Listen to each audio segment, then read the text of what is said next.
Hello friends, welcome back to our channel அம்மாவும் பொண்ணும். இன்றைக்கி நேந்திரன் பழத்தை வச்சு ஒரு டெசர்ட் பண்ண போகிறோம்.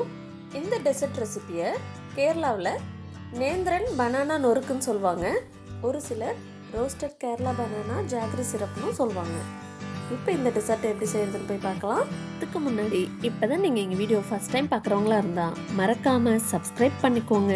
பக்கத்தில் இருக்க பெல் ஐக்கானையும் கிளிக் பண்ணிக்கோங்க. அப்போ தான் நாங்கள் போடுற ஒவ்வொரு வீடியோவும் உங்களுக்கு நோட்டிஃபிகேஷனாக வரும். இந்த டெசர்ட் ரெடி பண்ணுறதுக்கு நான் 2 நேந்திரன் வாழைப்பழம் எடுத்து வச்சுருக்கேன். இனிப்புக்காக 1 கப் நாட்டு சர்க்கரை எடுத்துருக்கேன். வேணும்னா வெல்லம் சேர்த்துக்கலாம், இல்லை சர்க்கரை சேர்த்துக்கலாம். இது நம்ம விருப்பத்துக்கு ஏற்ற மாதிரி எது வேணாலும் எடுத்துக்கலாம். நான் இன்றைக்கி நாட்டு சர்க்கரை எடுத்துருக்கேன். 2 ஸ்பூன் நெய் எடுத்து வச்சுருக்கேன். இப்போ இதை எப்படி செய்கிறதுன்னு பார்க்கலாம். ஃபஸ்ட் நான் வாழைப்பழத்தை கட் பண்ணி எடுத்துக்க போகிறேன். இந்த டெசர்ட்க்கு நேந்திரன் பழம் கொஞ்சம் பழமாக இருக்கணும்.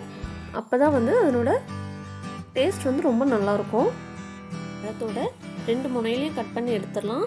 இப்போ இதை நடுவில் ஒரே கீரல் போட்டு இந்த மாதிரி உரித்து எடுத்துடலாம். இப்போ இதை நான் ரவுண்ட் ஷேப்பில் கட் பண்ணி எடுத்துக்க போகிறேன். ரொம்ப தின்னாக கட் பண்ணிடாமல் இப்போ பார்த்திங்கன்னா ஓரளவுக்கு இந்த திக்னஸில் நம்ம எல்லாத்தையுமே கட் பண்ணி எடுத்துக்கலாம். இப்போ எல்லாத்தையும் கட் பண்ணியாச்சு.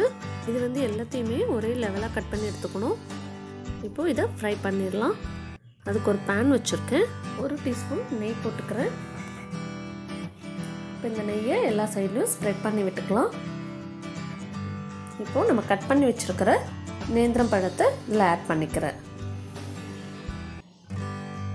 இந்த பனானாஸ் எல்லாமே இப்போ இந்த நெய் கூட ஃப்ரை ஆகட்டும். இதை நம்ம ஆஃப் சிம்மில் வச்சு ஃப்ரை பண்ணிக்கலாம். லைட் கோல்டன் ப்ரௌன் வர சொல்ல நம்ம அப்படியே திருப்பி விடலாம். இப்போ அதுக்கு நான் சிரப் ரெடி பண்ணிக்கிறேன். அதுக்கு நான் எடுத்து வச்சுருக்க நாட்டு சர்க்கரையில் கொஞ்சமாக அந்த சர்க்கரை நிறையிற வரைக்கும் தண்ணி ஊற்றி அதை கரைச்சி எடுத்து வடிகட்டி எடுத்து வச்சுக்க போகிறேன்.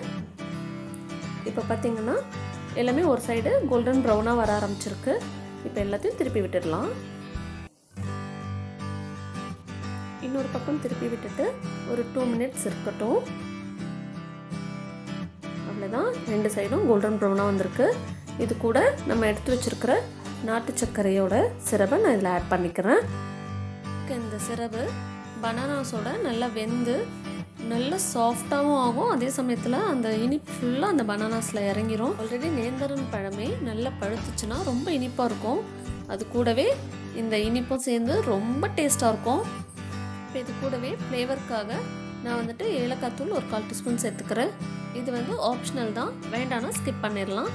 நம்ம ஊற்றின ஜாகரி சிரப் பனானாஸோடு சேர்ந்து வர ஆரம்பிச்சிருச்சு.